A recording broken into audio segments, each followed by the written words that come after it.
2018 میں ہماری پارلیمنٹ نے ایک قانون پاس کیا ٹرانسجینڈر ایکٹ کے نام سے. 4 سال کے بعد اس ایکٹ پر بہت زیادہ بحث ہو رہی ہے, بہت زیادہ گرما گرمی ہو رہی ہے. ایک طرف لبرل جماعتیں ہیں, وہ اس کے حق میں باتیں کر رہی ہیں, اور دوسری طرف ہمارا مذہبی طبقہ ہے جو اس قانون پر اپنے تحفظات کا اظہار کر رہا ہے. سوال پیدا ہوتا ہے کہ اس قانون میں ایسا کیا ہے کہ یورپ کی بدنام زمانہ تنظیم LGBT نے خوشی کا اظہار کیا اور اسے پاکستان میں اپنی بہت بڑی فتح قرار دیا.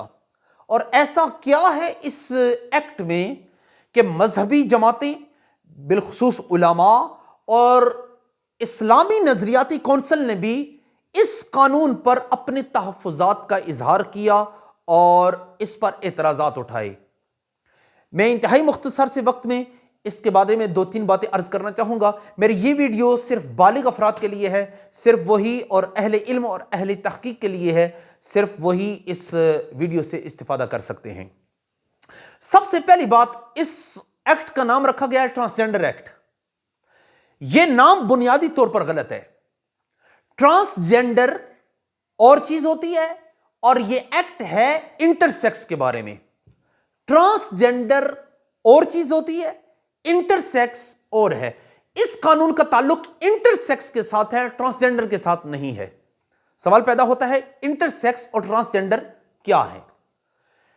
ٹرانسجینڈر یہ ہے کہ ایک پیدا ہونے والا فرد مکمل مرد ہوتا ہے یا مکمل عورت ہوتی ہے, لیکن with the passage of time, وقت گزرنے کے ساتھ ساتھ اسے ایک نفسیاتی بیماری لاحق ہوتی ہے جسے کہتے ہیں جینڈر ڈسفوریا. ایک بیماری لاحق ہوتی ہے. وہ سوچتا یہ ہے, اگر مرد ہے تو وہ سوچتا ہے کہ میں مرد نہیں ہوں, میں عورت ہوں. اگر عورت ہے تو وہ سوچتی ہے نہیں, میں عورت نہیں ہوں, میں مرد ہوں. یہ ایک نفسیاتی بیماری ہے, اور وہ کہتی ہے کہ نہیں میں مرد ہوں, مرد کہتا ہے میں عورت ہوں. وہ ڈاکٹر کے پاس جاتے ہیں. مغرب کے اندر بہت زیادہ یہ زور پکڑ چکی ہے یہ بات کہ ایک بندہ جاتا ہے اور یا ایک عورت جاتی ہے اور وہ کہتی ہے کہ میں وہ نہیں ہوں جو جینڈر مجھے الاٹ کی گئی ہے. ڈاکٹرز اسے اس کا میڈیکل ٹریٹمنٹ کرتے ہیں, اس کے ہارمونز چینج کیے جاتے ہیں, اور ایک مرد ہے تو اس کی ظاہری لک, ظاہری مشابہت چینج کر دی جاتی ہے اور وہ دکھنے میں ایک عورت لگنے لگتی ہے. اور اگر ایک عورت جاتی ہے ڈاکٹر کے پاس, اس کے ہارمونز چینج کیے جاتے ہیں اور وہ دکھنے میں ایک مرد لگنے لگتا ہے. یہاں پر یہ بات یاد رکھنے کے قابل ہے کہ صرف اس کی ظاہری لک چینج ہوتی ہے, یا سرجری کروانے کے بعد اس کے پرائیویٹ پارٹس میں تبدیلی کر دی جاتی ہے, لیکن وہ مکمل مرد یا مکمل عورت نہیں بنتا. ایسا نہیں ہوتا کہ وہ مرد ہوتا ہے اور چینجنگ کے بعد جب وہ عورت بنتا ہے تو وہ بچے پیدا کرنے کے قابل نہیں ہوتا. اتنی تبدیلی نہیں کی جا سکتی, کیونکہ کروموسومز کی جو تعداد ہے وہ ایز اٹ از رہتی ہے, اس میں تبدیلی نہیں ہوتا, اس میں تبدیلی نہیں ہوتی. ایسا نہیں ہوتا کہ ایکس ایکس ہو اور ایکس وائی ہو جائے, یا ایکس وائی سے ایکس ایکس میں کنورٹ ہو جائے. ایسا کچھ نہیں ہوتا. نہ خدا ملتا ہے, نہ وصال صنم ہوتا ہے, درمیان میں معلق ہو کر رہ جاتے ہیں. انہیں کہا جاتا ہے ٹرانسجینڈر. اچھا, یہ قانون جو پاس کیا گیا یہ انٹرسیکس کے بارے میں ہے. اب سمجھے کہ انٹرسیکس کیا ہوتا ہے. انٹرسیکس بنیادی طور پر یہ ہے کہ ایک پیدا ہونے والا بچہ مرد اور عورت دونوں کے خفیہ اعضاء لے کر پیدا ہوتا ہے, پرائیویٹ پارٹس لے کر پیدا ہوتا ہے. اس کی وضاحت کرنے سے پہلے میں ایک بات واضح طور پر عرض کر دوں. جینڈر صرف 2 ہیں, میل فیمیل, مرد عورت. تیسری جینڈر نہیں ہے. یہ بات ہو سکتا ہے آپ کے لیے حیران کن ہو, لیکن میں اس کی وضاحت عرض کرتا ہوں. ہو سکتا ہے کہ میری باتوں سے بہت سارے لوگوں کی تسلی اور تشفی ہو جائے. کیٹیگریز صرف 2 ہیں, مرد عورت, میل فیمیل, بس. تیسری کیٹیگری فال ہی نہیں کرتی, موجود ہی نہیں ہے. میرے رب کا قرآن کہتا ہے وَأَنَّهُ خَلَقَ الزَّوْجَيْنِ الذَّكَرَ وَالْأُنثَى مِن نُطْفَةٍ إِذَا تُمْنَى. وہ جو بنانے والا ہے, وہ جو خالق ہے, اس نے 2 جنڈر بنائی ہیں, میل فیمیل، الذکر والانثى، مرد عورت، بس، من نطفۃ اذا تمنى، اس پانی سے جو ٹپکایا جاتا ہے، صرف دو بنائے، مرد عورت، تیسری نہیں۔ پھر دوسری جگہ پر اللہ ارشاد فرماتے ہیں یہب لمن یشاء اناثا ویہب لمن یشاء الذکور، اللہ جسے چاہتا ہے بچے عطا کرتا ہے، جسے چاہتا ہے بچیاں عطا کرتا ہے، او یزوجہم ذکرانا و اناثا، یا بچے اور بچیاں ملا کر عطا کرتا ہے، ویجعل من یشاء عقیما، اور جسے چاہتا ہے بانج بنا دیتا ہے۔ مرد عورت، اناث ذکور، مرد عورت، میل فیمیل، بس دو کیٹیگری اللہ نے بیان فرمائی، تیسری کوئی نہیں۔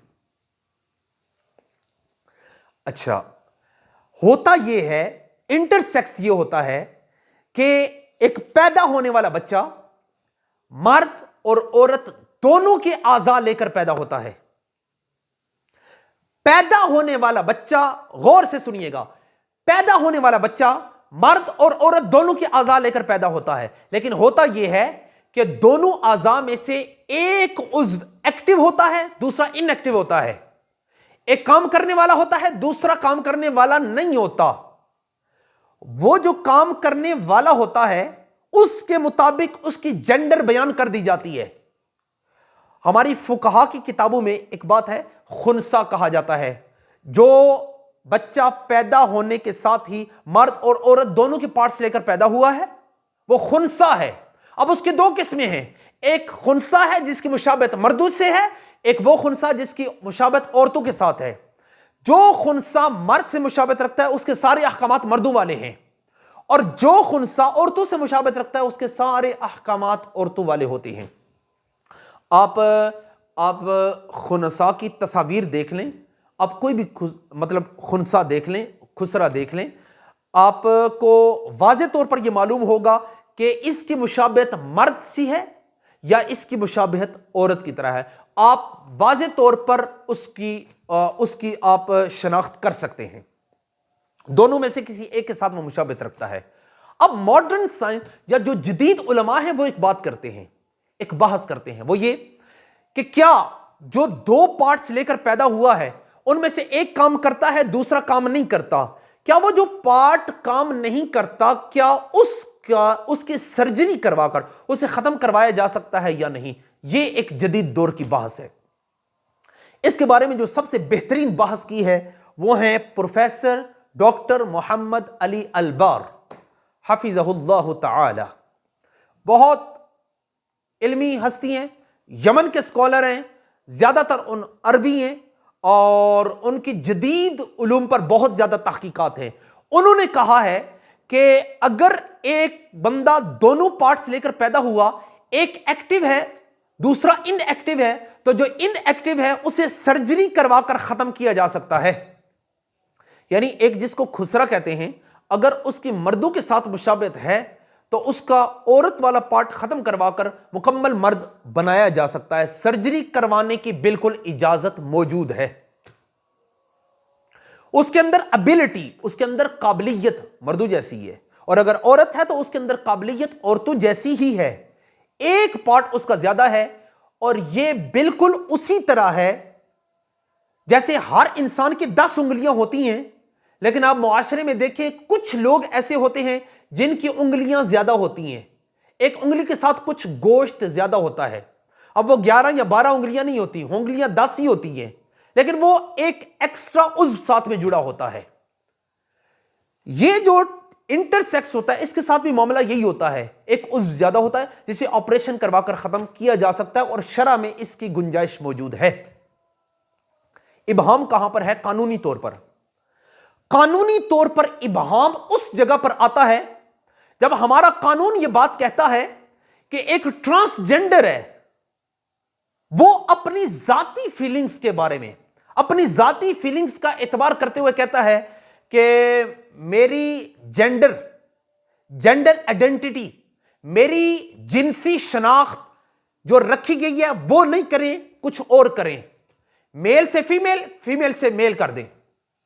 جب اس کی ذاتی خواہش کی بنا پر، کسی فرد کی ذاتی خواہش کی بنا پر جب جنس تبدیل کی جائے گی تو ہو سکتا ہے ایک مرد ہو وہ کہے کہ میری جینڈر فیمیل کریں، یا ایک فیمیل ہو وہ کہے میری جنڈر میل کریں، تو یہ جنڈر کی تبدیلی اس وقت نہیں ہو سکتا ہے، 2 4 5 10 سالوں کے بعد جب اس کام کا رواج ہوگا تو پھر اختتام کار نتیجہ وہی نکلے گا جسے ہومو سیکشوالوجی کہا جاتا ہے، ہم جنس پرستی کی راستہ ہموار ہوتا چلا جائے گا۔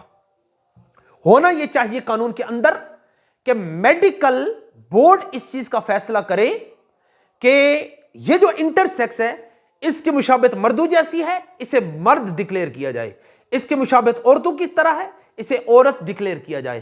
یہ میڈیکل بورڈ کے تحت اس چیز کے فیصلے ہونے چاہیے، ورنہ ہمارے معاشرے میں پاکستان کے اندر ہی کچھ ویڈیوز ایسی آ رہی ہیں کہ مردوں نے اپنی جنڈر چینج کروائی، ٹرانسجنڈر ہوئے، اور عورتیں عورتوں کے ساتھ نکاح کو رواج دینے کی طرف جا رہی ہیں۔ گو کہ ہمارا قانون اس وقت اجازت نہیں دیتا، لیکن ہو سکتا ہے کہ جنڈر چینجنگ کا جو پروسیس ذاتی خواہش کی بنا پر بتایا جا رہا ہے اس کے اثرات غلط مرتب ہو سکتے ہیں۔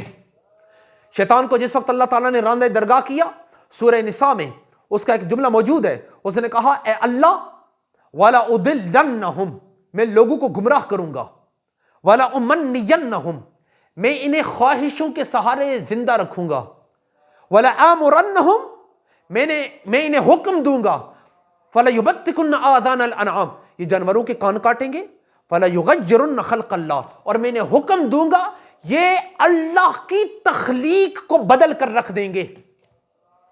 فَلَيُغَيِّرُنَّ خَلْقَ اللَّهِ، یہ اللہ کی تخلیق کو بدل دیں گے۔ یہ جو ہو رہا ہے ٹرانسجنڈر کے نام پر، یہ اللہ کی تخلیق کو بدلنا ہے۔ مرد ہوتا ہے سرجری کروا کر عورت، عورت ہے سرجری کروا کر مرد بننے کی کوشش کرتے ہیں، بنتے نہیں ہیں، میں نے پہلے بتایا ہوتا نہیں ہے۔ ہو ہی نہیں سکتا کہ ایک شخص کو اللہ نے مرد بنایا اور وہ بچے جنم دینا شروع کر دے، ایسا ہو ہی نہیں سکتا، یہ ممکن نہیں ہے، لیکن تخلیق کو بدلنے کی کوشش کرتے ہیں، جس کی نہ اللہ اجازت دیتا ہے نہ اللہ کا نبی اجازت دیتا ہے، بالکل سرے سے اجازت نہیں ہے۔